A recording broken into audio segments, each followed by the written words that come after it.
اسلام کا جو مرکزی نقطہ اور پوائنٹ ہے وہ نرمی ہے، شدت نہیں. وہ نرمی ہے، وہ عبادات اور باقی ساری چیزیں اپنی اپنی جگہ پر، لیکن ان سب کو جوڑنے والی جو چیز ہے وہ نرمی ہے. یہ میں نے کہاں سے لیا؟ میں ایک دفعہ جا رہا تھا پاناما، تو سورہ کہف کو دیکھ کے پڑھ رہا تھا. ویسے مجھے یاد ہے میں دیکھ کے پڑھ رہا تھا. تو جب میں وَلْيَتَلَطَّفْ پر پہنچا تو حاشیے میں لکھا تھا نصف القرآن.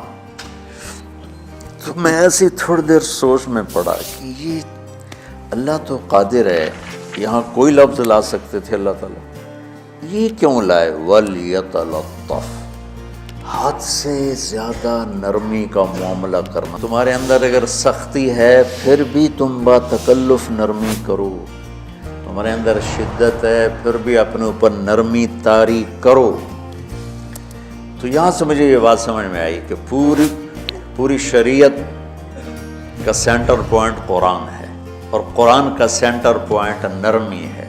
وَلْيَتَلَطَّفْ.